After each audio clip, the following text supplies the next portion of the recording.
안녕하세요. 홍성남 신부입니다. 오늘도 아재 유머를 시작합니다. 신랑 신부가 주례를 서줄 본당 신부에게 인사를 왔습니다. 신랑이 저희 본당 신부에게 이렇게 말을 했습니다. 신부님, 제가 주례비를 드릴 텐데 제 와이프가 될 사람이 이쁜 정도에 따라 제가 주례비를 설정했습니다. 라 그러면서 봉투를 하나 주더랍니다.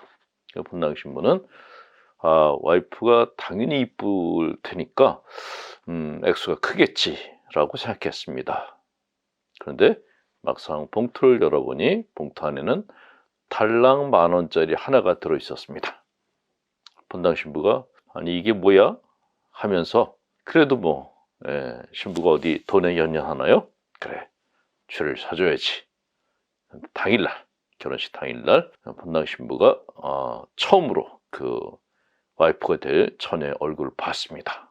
그리고는 본당 신부가 자기 주머니에서 9,000원을 꺼내서 그 신랑에게 돌려줬답니다. 신앙생활에 입문하면 제일 많이 듣는 이야기가 이웃을 사랑하라입니다. 그 말은 역으로 말하면 사람을 미워하지 말라라는 그런 말이 되는 것이죠. 물론 사람을 미워하는 것은 그리 좋은 건 아니죠. 사람을 미워하게 되면 자기 마음도 불편해지고 공동체도 분열이 되고 되는 일도 안 되는 그런 경우들이 발생합니다. 그러나 제가 누누이 말씀드린 것처럼 개똥도 약에 쓸 때가 있다. 사람이 갖고 있는 감정들 중에 쓸모없는 감정은 없다라는 관점에서 미움도 역시 필요한 때가 있다라는 말씀을 드리고 싶습니다. 오늘 이 짧은 강의 주제는 미움입니다. 미움도 쓸모가 있다. 그러면 보수적인 신앙인들은 난리법석을 칠지 모르겠어요. 어떻게 신부가 신자들에게 미움이 필요하다고 가르칠 수 있느냐라고 말할 수 있을지 모르겠지만 심리치료에서는 미움이 정말 이렇게 약처럼 쓰일 때가 있다라고 이야기를 합니다. 주위에서 능력은 있지만 운이 따르지 않는 사람들 많이 보게 됩니다. 누구는 능력이 없는 것 같은데도 좋은 자리에서 꿋꿋이 버티고, 누구는 사랑을 할 때마다 배신당하거나 버림받아서 번번이 실패를 맛보고, 또 딱히 이유를 알 수 없는 상태에서 병이란 병은 다 앓고 사고란 사고는 다 당하는 사람들이 있습니다. 이런 사람들은 사람은 착한데 운이 없어 하는 그런 말을 듣습니다. 그런데 이 사람들이 왜 이런 일을 당해야 될까? 그 이유 중 하나가 자기 마음 안에 있는 미움을 억압해서 그렇다라고 이야기를 합니다. 자, 심리적 외상은 반드시 미워하는 마음이 동의해야지 극복할 수 있다라고 얘기를 합니다. 우리는 심리적 외상이라는 걸 입죠. 누군가가 내 마음에 상처를 준다는 것입니다. 그런데 이 상처는 내가 그 사람을 미워하는 마음이 있어야지만 극복을 할 수 있다라는 것이죠. 인간은 적당한 공격에 저항할 수 있는 힘을 자기 안에 갖고 있다. 그러나 공격이 어느 수준을 넘어서면 피해자의 제어 능력으로는 어찌해볼 도리가 없을 정도로 과격해진다. 제어 능력이 압도당한 것이다. 제어의 실패는 엄청난 결과를 낳으며 특히 피해자가 어린아이일 때는 더욱 심각해진다. 그렇습니다. 아이들은 말 그대로 속수무책이기 때문에 그렇습니다. 어린아이의 정신적 방어체계는 점진적으로 발달하기 때문에 어린 시절에 당한 심각한 외상에 저항할 수 있을 만큼 효과적이지 못하다. 그래서 어린아이들을 취약한 존재라고 하며 공격이 어떤 형태를 띠든 강한 타격, 강한 상처를 입히는 것이다. 정상적 환경에서는 어머니의 개입이 아이의 나약함을 메워주고 파괴적인 공격을 무력화할 수 있다. 그러나 어머니가 갖는 능력이 부재할 때도 있다. 어머니의 애정이나 관심이 부족할 때도 있고, 또 자녀가 겪고 있는 외상을 눈치채지 못하거나 아예 무관심할 때도 있다. 또 어머니 본인이 가해자일 수도 있다. 엄마가 아이들을 갖다 미워하는 경우도 적지 않죠. 그럴 때 아이가 받는 정신적인 상처는 희석되지 못해 지워지지 않고 계속 피해를 입게 된다라는 것이죠. 심리학자 프로이드와 그 제자들의 연구 덕분에 우리는 불행한 어린 시절이 끔찍한 결과를 초래한다는 사실을 알게 됐습니다. 자, 성인들의 실패에는 여러 가지 이유가 있지만은 아이에게 가해진 악의적인 공격에서 비롯된 원인이 가장 크다라고 얘기를 합니다. 왜냐하면 어린아이들은 잘못에 대한 책임을 어른에게 돌리지 않고 자기 자신에게 돌리는 경향이 강해서 그렇습니다. 자기 자신의 인생을 자기 스스로 망가뜨린다는 것이죠. 그것을 셀프 퍼니시먼트, 자기 처벌이라고 합니다. 사랑받지 못한 아이가 부모를 탓하는 일은 없다. 아이는 자기가 완벽하지 못해서 사랑받지 못한다고 믿는다. 부모님이 날 사랑하지 않는 건 내가 나쁜 아이이기 때문이야. 나는 아무에게도 사랑받을 수 없어 라고 생각하며 성장합니다. 다른 고등동물의 새끼들과 마찬가지로 인간의 새끼도 부모를 사랑하고 부모의 말에 복종하도록 구성되어 있다. 이것이 종족 생존을 위한 필수 조건이기 때문이다. 아이의 머릿속에는 부모가 항상 옳은 존재로 각인되어 있고 부모가 아이를 사랑하지 않는다면 그것은 전적으로 아이의 책임이 된다.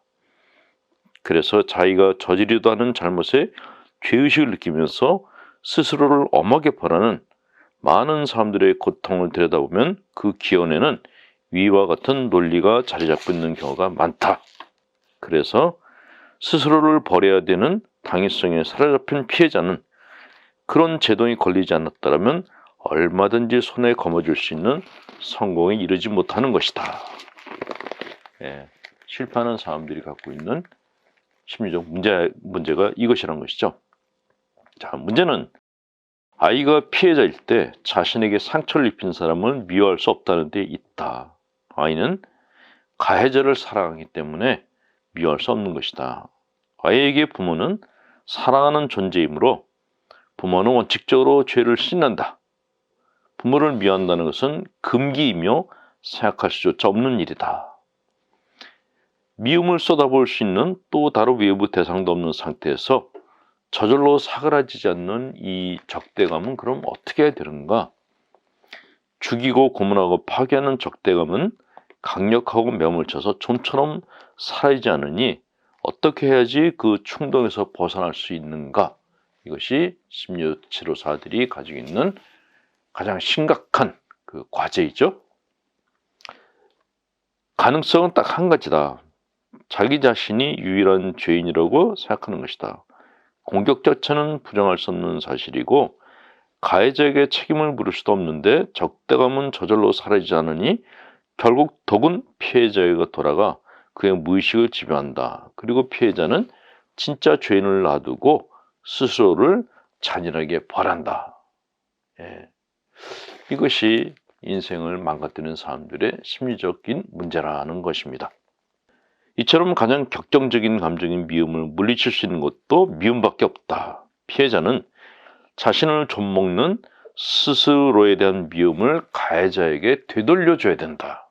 그래야만 비로소 진짜 죄인이 미움을 받고 피해자는 자신에 대한 미움을 거둘 수가 있게 되는 것이다. 물론 가해자를 벌하자는 것도 아니고 그에게 복수를 하자는 것도 아니다. 가해자가 세상을 떠났던 아직 살아있던 어린아이를 고문했던 과거의 그는 더 이상 존재하지 않는다. 아이는 성장했고 가해자였던 사람은 더 이상 아이에게 아무 짓도 못한다. 아이에게 더 이상 힘을 행사하지 못하는 가해자는 과거로 사라진 존재이다.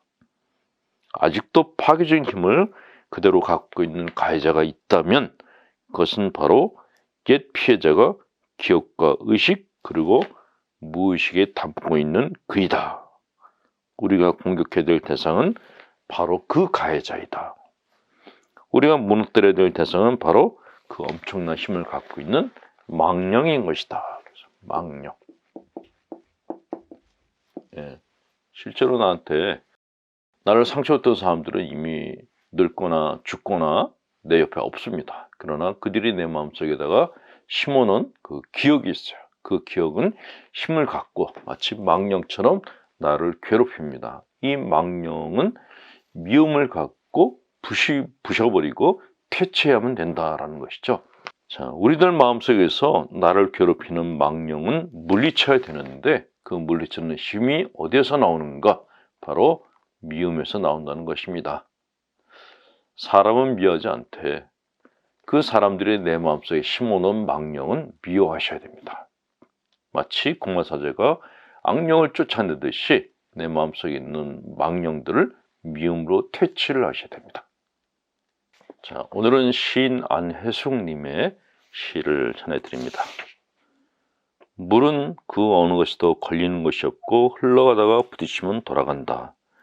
물은 그 어느 곳에도 고정된 모습이 없고 작은 종지에 들어가면 종지 그릇으로, 바가지에 들어가면 바가지의 모습으로 그릇에 따라 변모를 하고 변화를 거듭한다. 물은 어느 것에도 물들지 않고 자유롭게 운행을 한다. 욕심도 없이 교만하지도 않으며 아래로 내려간다. 예. 딱 이 시에 맞는 그 사자성어가 있죠. 상선약수라고. 예. 어쩌면은 힘든 세월을 견뎌내는 가장 좋은 방법을 물이 가르쳐 주는지도 모르겠다는 생각이 듭니다.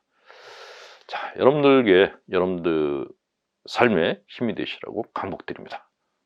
전능하신 하나님, 성부와 성자, 성령께서는 우리 교우들에게 축복을 내리셔 길이 머물게 하소서. 아멘.